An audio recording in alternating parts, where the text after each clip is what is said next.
શ્રી માતાજીની 21મી ફેબ્રુઆરીએ આવી રહેલી 147મી જન્મજયંતિ નિમિત્તે આજના વાચનનો વિષય છે શ્રી માતાજી કહે છે કે હું એક નવી વ્યક્તિ બની રહી છું. પૂર્વ ભૂમિકા.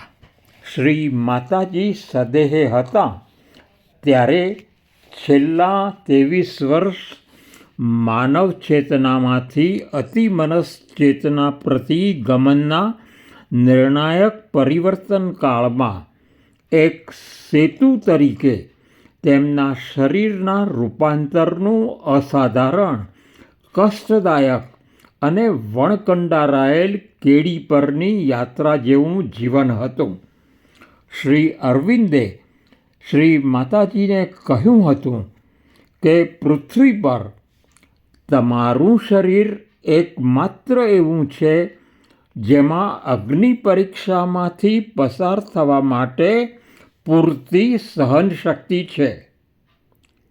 શ્રી માતાજીએ મન અને પ્રાણને વિદાય આપી દીધી હતી.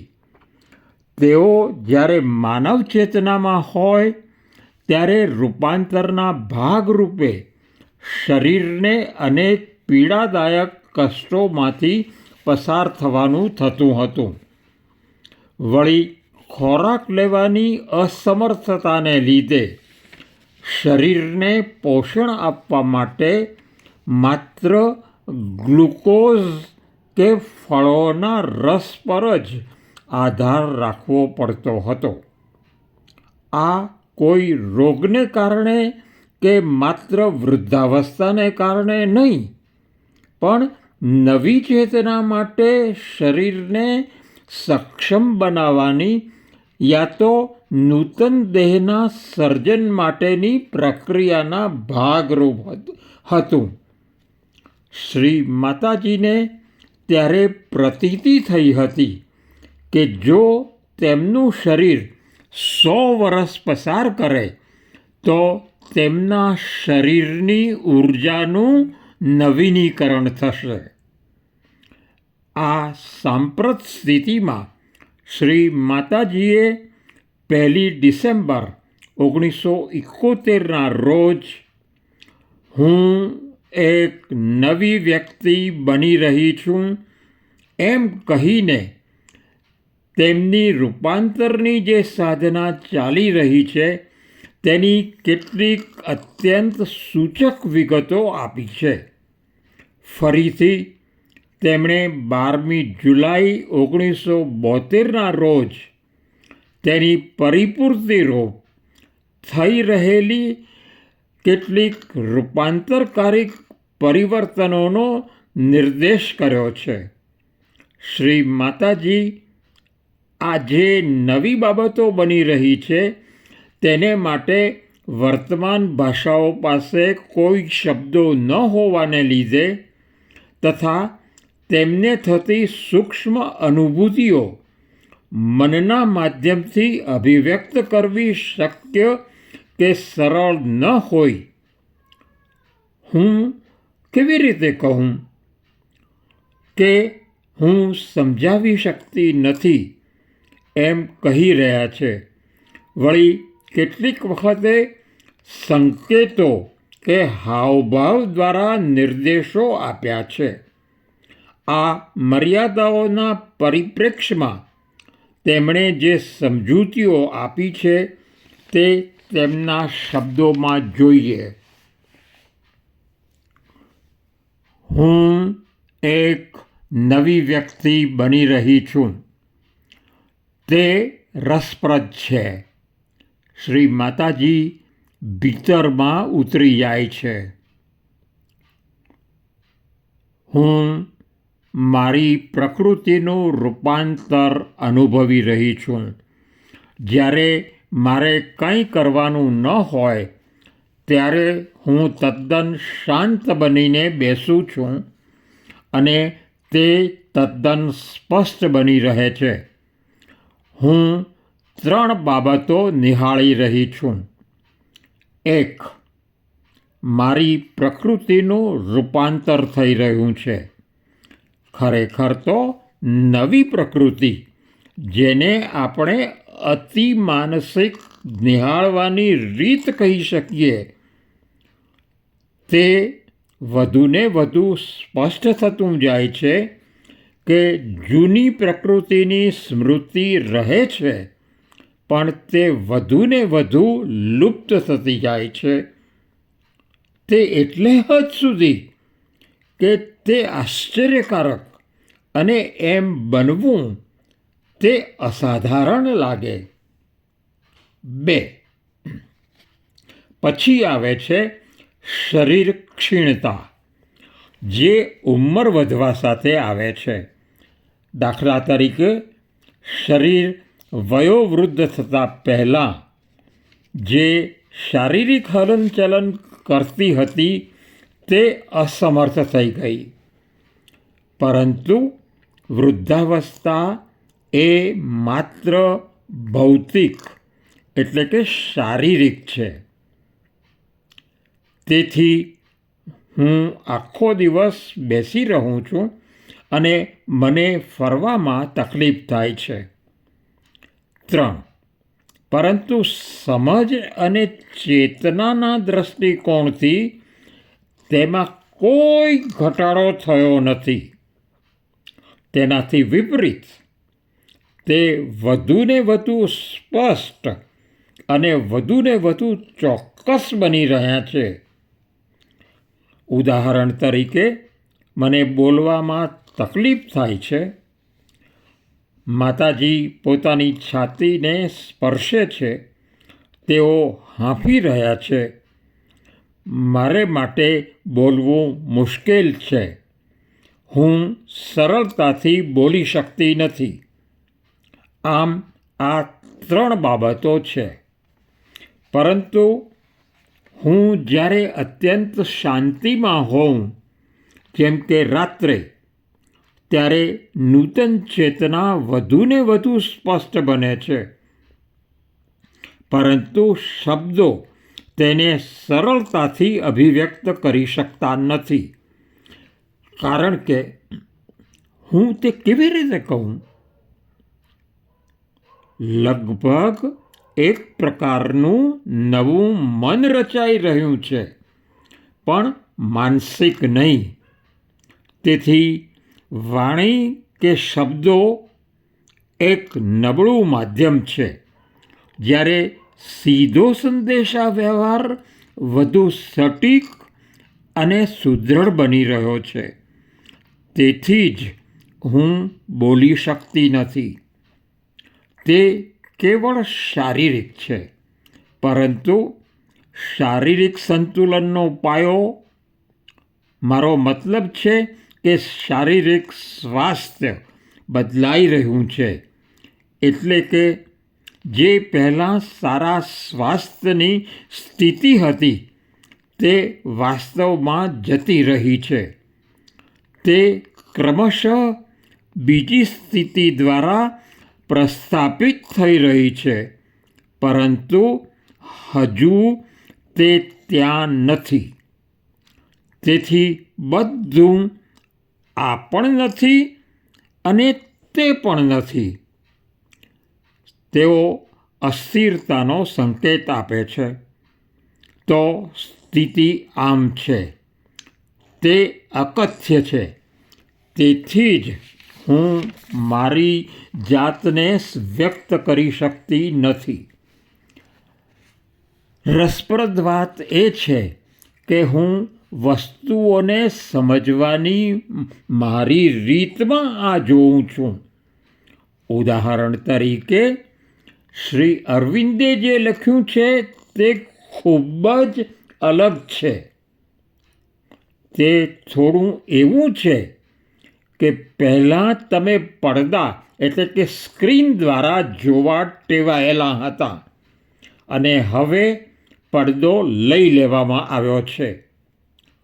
તે સંપૂર્ણપણે દૂર થયો નથી, પણ તે સંપૂર્ણપણે ત્યાં પણ નથી.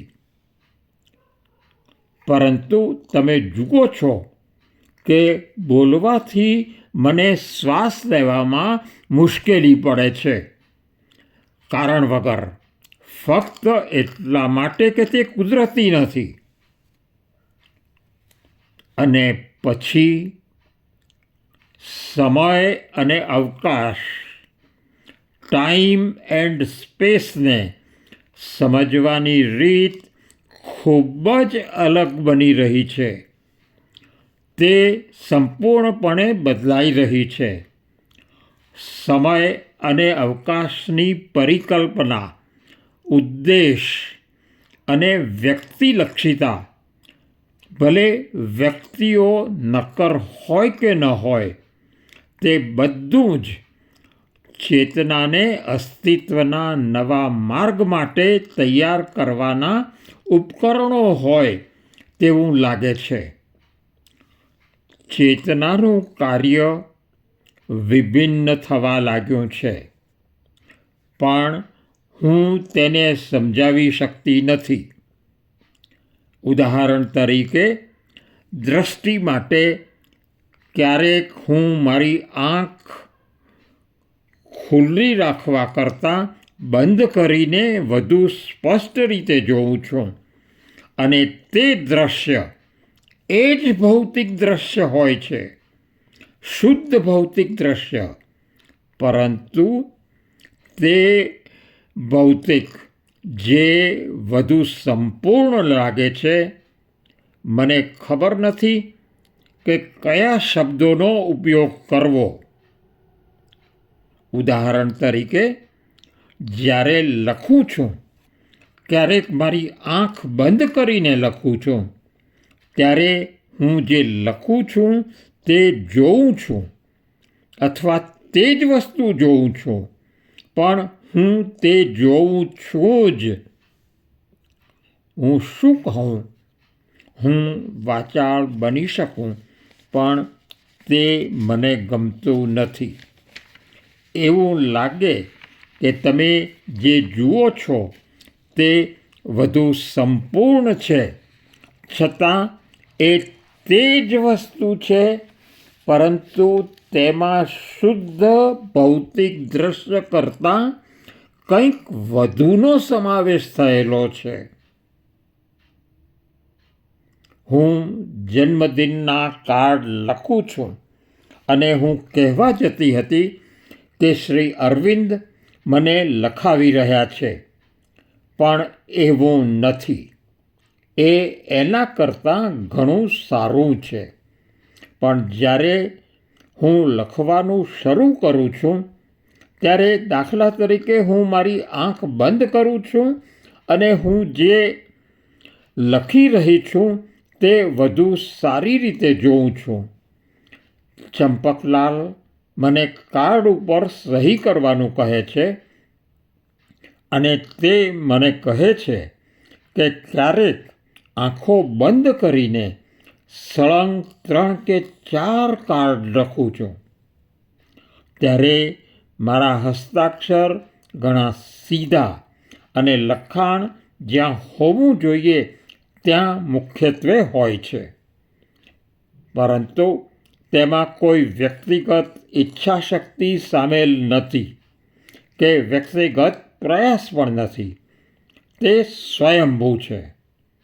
અને પછી શરીરમાંથી મન ચાલ્યું ગયું છે, તેનું સ્થાન લેવા કંઈક રચાયું છે. આ નવા રચાયેલા કંઈકની કહેવાની પોતાની માનસિક પદ્ધતિ છે, પરંતુ તે ખૂબ અપૂર્ણ છે. તેની ગ્રહણ શક્તિ કોઈક વસ્તુની કુશકી જેવી તુચ્છ લાગે છે. તે એટલી સૂકી છે કે તેની પાછળ કોઈ વાસ્તવિક જીવન નથી. પરંતુ મુખ્ય મુશ્કેલી બોલવામાં છે. શ્રી માતાજી તેમની છાતીને સ્પર્શ કરે છે. મને ખબર પડતી નથી. મને ખાવામાં પણ એવી તકલીફ છે. મને નથી લાગતું કે તે ઉંમરનું પરિણામ છે. કારણ કે હું તાકાત અનુભવું છું, મને શક્તિ લાગે છે. એવું નથી કે હું થાકી ગઈ છું. મને બિલકુલ થાક લાગતો નથી. પણ તે એક પરિવર્તન છે. પરંતુ પછી મારી ઉંમર તેને તર્કનું સ્વરૂપ આપે છે. વારું, હસતા હસતા મને ખબર નથી કે છેલ્લા થોડા દિવસમાં અચાનક મને લાગ્યું કે જાણે શ્રી અરવિંદે આ વૃદ્ધાવસ્થામાં તર્કનું સ્વરૂપ આપવા માટે સમજાવ્યું કે લોકો સાથેના મારા સંબંધોમાં શક્ય તેટલી શાંતિની ખાતરી આપવા માટે આવું થયું છે. હું તેને સમજાવી શકતી નથી. વસ્તુઓ મૂળભૂત રીતે જે હોવી જોઈએ તે જ હોય છે, પરંતુ સમસ્યા આ માનવ ચેતનાની છે, જે ખૂબ જ પાતળી છે. તેમાં કંઈકનો અભાવ છે, જે આપણને વસ્તુઓ ખરેખર જેવી છે તેવી જોવાથી અથવા તો તે ખરેખર જેવી છે તેવી અનુભવ કરવાથી અટકાવે છે. મારી સાંભળવાની એટલે કે શ્રવણની વાત કરીએ તો મેં એક વાતની નોંધ લીધી છે કે કોઈ મને ખૂબ મોટા અવાજમાં કહે, જે ઘણો ઘોંઘાટ કરે છે, ત્યારે હું જરાય સમજી શકતી નથી. જ્યારે અન્ય સમયે એવો અવાજ જે અન્ય લોકો સાંભળી શકતા નથી, પણ તે મને ખૂબ સ્પષ્ટ રીતે સંભળાય છે. સાંભળવા માટે મને ચોક્કસ સભાન વાતાવરણની જરૂર છે, અને તે વાતાવરણ મોટા ભાગના લોકો દ્વારા અનુભવાતું નથી. શ્રી માતાજી 12મી જુલાઈ 1972ના રોજ લગભગ 7 મહિના બાદ પુનઃ કહે છે કે મને એવી લાગણી થઈ રહી છે કે હું અન્ય વ્યક્તિ બની રહી છું. ના, ફક્ત એટલું જ નહીં, હું બીજા જગતમાં પ્રવેશ કરી રહી છું. તે અસ્તિત્વની બીજી રીત, જેને સામાન્ય ચેતનાની દ્રષ્ટિએ અસ્તિત્વનો ખતરનાક રસ્તો કહી શકાય, જાણે કે ખતરનાક પણ અદ્ભુત. તેને કેવી રીતે કહેવું? પ્રથમ, શરીરનું અવચેતન, જે ભય અને ચિંતાઓથી ભરેલું છે અને ઘૃણાસ્પદ છે, તે બદલાવાની પ્રક્રિયામાં છે. અને તે પ્રક્રિયા લાંબી, કઠિન અને પીડાદાયક છે, પણ અદ્ભુત પણ છે. વધુને વધુ શરીરની સંવેદના એ છે કે ફક્ત શ્રદ્ધા જ બચાવી શકે છે. જ્ઞાન હજુ શક્ય નથી. તેથી શ્રદ્ધા જ બચાવી શકે તેમ છે, પણ શ્રદ્ધા બચાવી શકે છે એ હજી પણ જૂની બોલવાની રીત જેવું લાગે છે. શરીરને હવે પોતાની શ્રદ્ધામાં પણ શ્રદ્ધા નથી. તે સાચું છે. તેને લાગે છે કે તેની શ્રદ્ધા વાસ્તવિક બાબત નથી.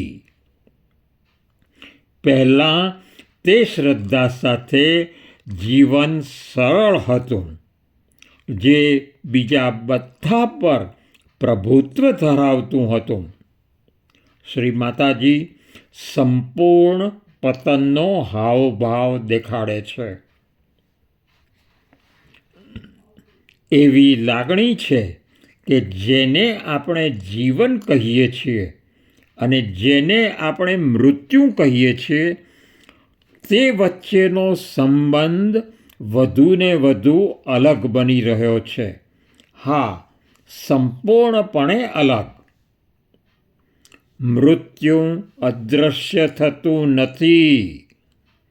મૃત્યુ જેમ આપણે તેને જોઈએ છીએ અને જીવનના સંબંધમાં તેને જેમ આપણે જાણીએ છીએ તે બિલકુલ એ નથી.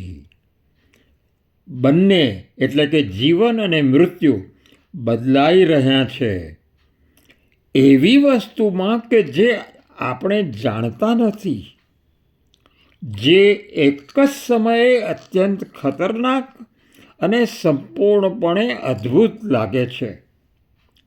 ખતરનાક એટલે નાની ભૂલના વિનાશક પરિણામો આવે છે અને અદ્ભુત પણ. તે ચેતના છે અમરત્વની સાચી ચેતના. અમરત્વને જેમ આપણે સમજીએ છીએ તે નહીં, કંઈક બીજું જ. આપણી કુદરતી વૃત્તિ એવી છે કે આપણે અમુક વસ્તુઓ સાચી હોય તેમ ઈચ્છીએ છીએ, જેને આપણે અનુકૂળ માની હોય, અને બીજી વસ્તુઓ અદૃશ્ય થાય. પણ તે એવું નથી. બધું ભિન્ન હોય છે. શ્રી માતાજી.